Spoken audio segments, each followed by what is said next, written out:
We're in Delhi. I got scammed. Someone tried to scam me last night. I didn't fall for it though. Let's get this trip started. I got 2 walking tours planned today. Good morning, Delhi. The first walking tour of the day was the tour of New Delhi, and I only got about 1 hour of it because I had to run to another one.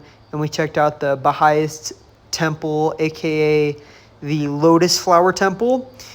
This religion is seeking to unify and align people around the world. After New Delhi, took the subway up to Old Delhi, and I was the only one on this walking tour, so it was technically a private tour, and we started off strong with a paratha deep fried in ghee, and this first bit was a banana chutney with different tamarind sauces, and it was to die for. It was so delicious. And then onto the chole bhature, famous dish of Old Delhi.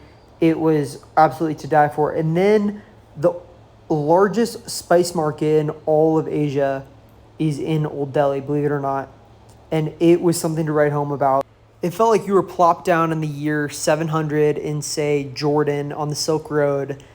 The sights and sounds and smells especially were absolutely fantastic. And then we headed over to the Sikh temple and had to get fitted up first.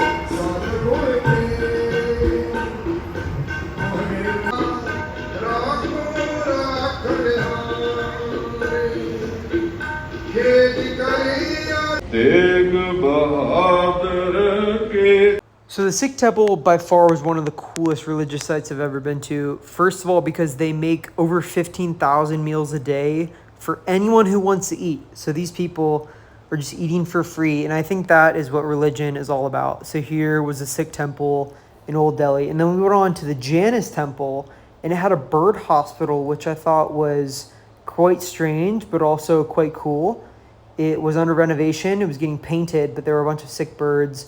And then this artwork piece is of this guy being ostracized at first for being naked and then going off into the Himalayas and achieving enlightenment, and then finally coming back into the village and being revered by all the people. This temple was absolutely stunning. And after this, I mobbed back to the hostel. Here was Zostel Old Delhi. It was about $10 a night.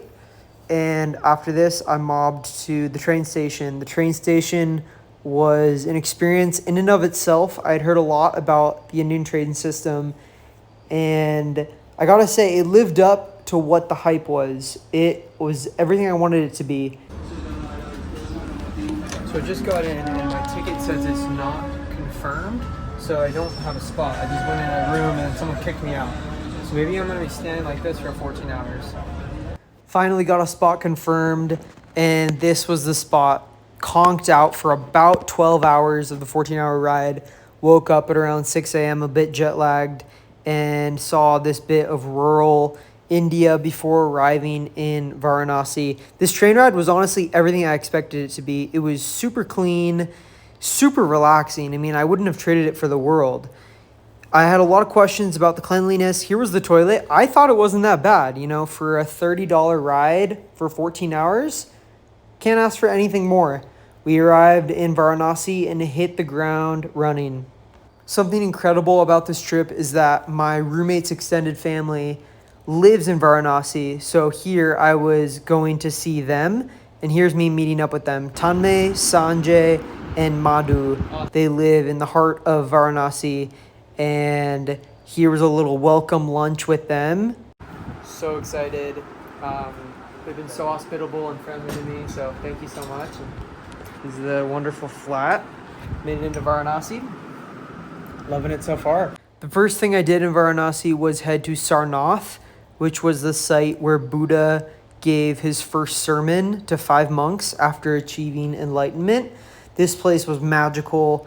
I think what was the coolest part about this place is that this young Indian man decided to chat with me for a long time, and he didn't want money. He just wanted to talk and socialize. And here he is. He introduces himself here. Hello, my name is Vikas Bhardwaj. I'm living in Varanasi. Yeah. Thank you, bro. He's been super awesome. We've just been hanging out for the last little bit, talking about Hinduism, Jainism. I thought it was fascinating that there was such a blend of Hinduism and Buddhism in one spot in the world. and this is Varanasi. So got back, took a nap, had dinner with Sanjay and Tanmay, and then headed to the Ganges River in Varanasi. This was the most anticipated part of the entire trip because I'd heard so much about the Ghats and the bank of the river Ganges, and this was really, really special. It was a Friday night, and it was absolutely poppin' in the city. Everyone was out, everyone was walking around.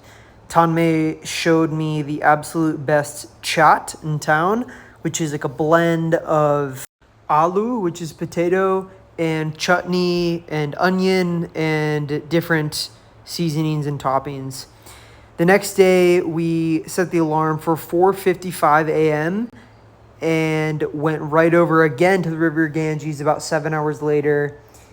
And the reason we woke up so early is to see what happens on the bank of the Ganges at sunrise, which are different ceremonies, and also people swimming in the river Ganges to bathe and cleanse themselves as a religious ritual.